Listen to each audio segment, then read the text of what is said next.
اعوذ باللہ من الشیطان الرجیم بسم اللہ الرحمن الرحیم۔ ابتدا ہے رب جلیل کے بابرکت نام سے جو بڑا مہربان نہایت رحم والا ہے۔ دیکھتی آنکھوں سنتے کانوں، آپ حضرات کو شاہد اسلامک پوائنٹ کی طرف سے السلام علیکم۔ اب تک آپ نے قوم عاد، قوم سمود، قوم سبا اور دیگر کے بارے میں سنا۔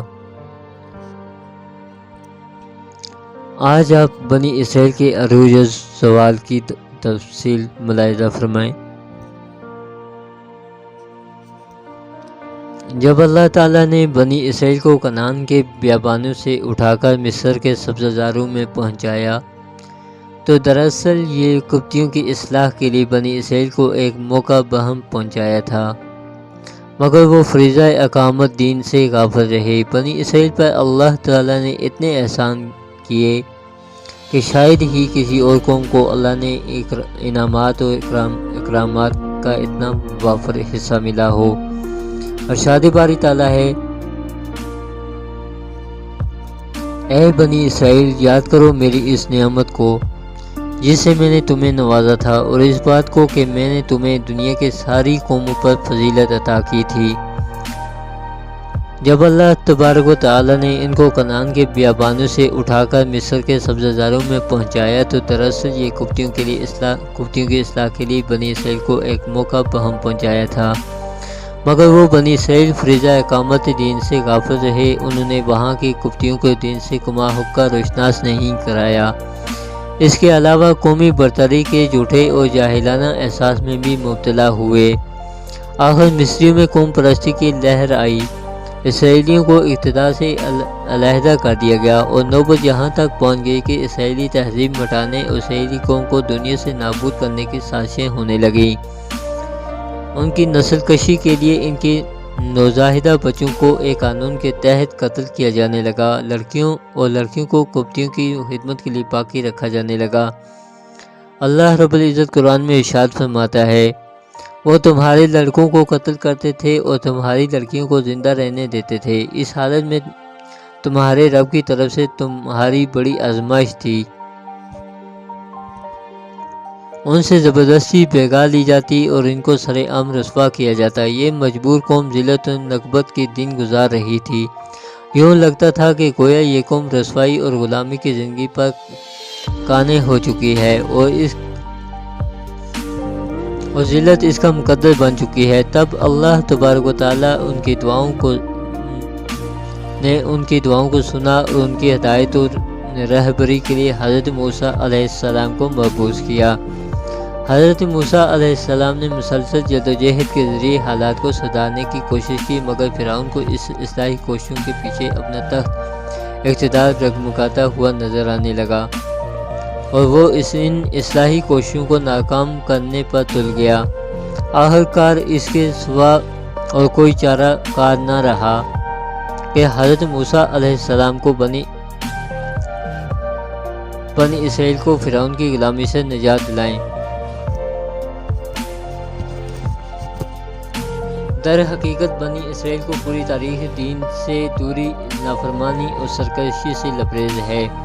حضرت موسیٰ علیہ السلام کے ساتھ پوری قوم نے دیکھ لیا کہ کس طرح اللہ تعالیٰ نے ان کو فرعون کے ظلم و استحصال سے نجات دی، اور پھر ان ظالموں کو ان کی آنکھوں کے دیکھتے اٹھا کر سمندر میں پھینک دیا، پھر سینا کے صحرا میں ان کو بھوک، پیاس اور دھوپ سے محفوظ رکھا۔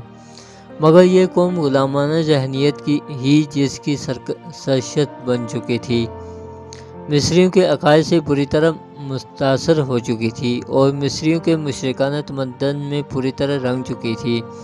چنانچہ حضرت موسیٰ علیہ السلام کے چند دن کی غیر حاضری کے دوران شرک سے جیسی قبیح برائی میں مبتلا ہو گئی۔ موسیٰ علیہ السلام کے کوہ پہاڑ پر جانے کے بعد ان کی قوم کے لوگوں نے اپنے زیوروں سے ایک بچڑے کا پتلا بنا لیا جس میں سے بیل کی سی آواز نکلتی تھی۔ کیا انہیں نظر نہ آتا تھا کہ وہ ان وہ نہ ان سے بولتا ہے نہ کسی معاملے میں ان کی رہنمائی کرتا ہے، مگر پھر بھی انہوں نے اسے معبود بنا لیا۔ وہ سخت ظالم تھے۔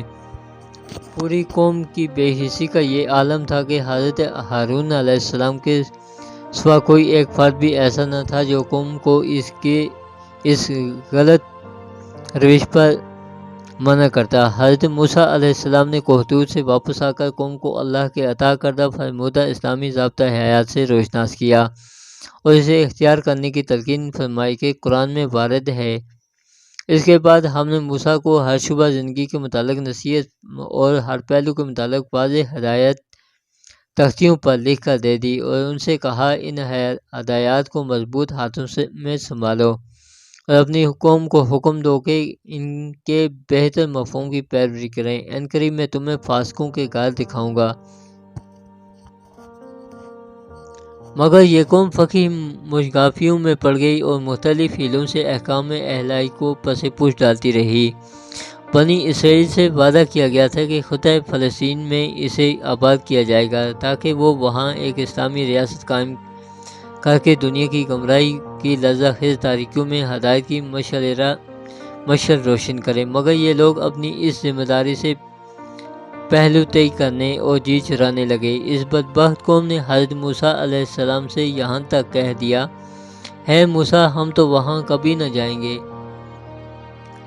جب تک وہ وہاں موجود ہیں، بس تم اور تمہارا رب دونوں جاؤ اور لڑو، ہم یہاں بیٹھے ہیں۔ ان کے جہاد سے جی چرانے پر اللہ تبارک و تعالیٰ نے عرض مقدس اس نسل پر حرام کر دی، اور وہ نسل جو اس وقت موجود تھی، اس کا ایک فرد بھی حضرت موسیٰ علیہ السلام کے دو مخلص صحابیوں کے سوا فلسطین میں داخل نہ ہو سکا۔ سیدنا حضرت موسیٰ علیہ السلام کی وفات کے کئی برس بعد ارض فلسطین فتح ہوئی، وہ بھی شاید نئی نسل کی اسلامی تربیت کے بعد، مگر اس قوم میں چونکہ نافرمانی گویا کوٹ کوٹ کر بھری ہوئی تھی، اس لیے ان لوگوں نے اللہ کی آیات کو جھٹلایا، اللہ کی آیات کی غلط اور مانی تعویلیں کر کے کتاب اللہ کو اپنی خواہشات کے نفس کے تابع بنا لیا۔ مشرک قوموں کے اثرات قبول کر کے شرک و جاہلیت کے ہر فتنے میں مبتلا ہوئی، شریعت الہی احکام کو مسخ کیا اور دین کی روح کو یکسر ختم کر دیا۔ ان کی اصلاح اور اقامت دین کے لیے انبیاء کرام اور ان کے علاوہ مصلحین اٹھے تو ان کو جھٹلایا اور ان کی اعزاز رسائی میں کوئی کسر باقی نہ رکھی، حتیٰ کہ بعض کو قتل کر دیا، بعض کو پھانسی پر چڑھا دیا۔ اللہ نے سبت یعنی ہفتے کا دن ان کے لیے فراغت کا دن بنایا تھا، مگر اس دن میں انہوں نے اللہ کے حکم کی نافرمانی کی۔ قرآن میں اس کی کیفیت کو اس طرح بیان کیا گیا ہے، پھر تمہیں اپنی قوم کے ان لوگوں کا قصہ تو معلوم ہی ہے جنہوں نے ہفتے کا قانون توڑا تھا۔ ہم نے انہیں کہہ دیا کہ بندر بن جاؤ، اس حال میں رہو گے، ہر طرف سے تم پر دھتکار پھٹکتا پڑے۔ سرزمین فلسطین میں کوئی مضبوط حکومت نہ قائم کر سکے، جتنے قبیلے تھے اتنی ہی ریاستیں وجود میں آ گئیں اور ہر ریاست میں اقامت دین سے غافل تھی۔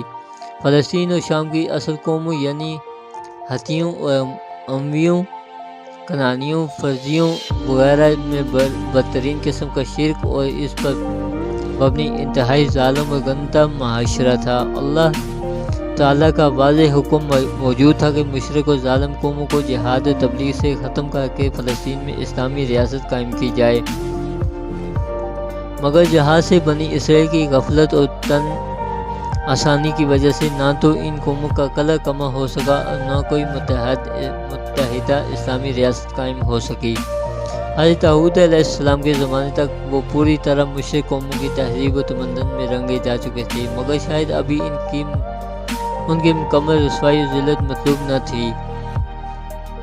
اللہ تعالیٰ نے ان کو مزید مہلت دی۔ حضرت داؤد علیہ السلام اور سلیمان علیہ السلام نے ان کی اصلاح کی کوشش کی، ان کے اعتقادات کی تعمیر کی، ان کے اندر جہاد کی روح پھونکی اور تباہی کی طرف کشاں اور رواں قوم کو ایک بار سنبھالنے میں کامیاب ہو گئے۔ مگر حضرت سلیمان علیہ السلام کے بعد اسرائیلیوں میں طوائف الملوکی کی کا دورہ شروع ہو گیا۔ بنی اسرائیل پھر 2 ریاستوں میں تقسیم ہو گئے اور بدعملی کے علائش میں گردن تک دھنس گئے۔ آخر اللہ تعالیٰ کے عذاب نے آ لیا۔ اللہ پاک ہمیں بھی اپنے عذاب سے اپنی پناہ میں رکھے اور ہمیں اس زندگی میں نیک کام کرنے کی اور نبی علیہ السلام کے نقش قدم پر چلنے کی توفیق عطا فرمائے۔ اگر آپ لوگوں کو میری یہ ویڈیو اچھی لگے تو اسے ثواب کی نیت سے دوسرے لوگوں میں ضرور شیئر کریں اور میرے چینل کو لائک اور سبسکرائب بھی لازمی کریں تاکہ میری ہر آنے والی ویڈیو آپ تک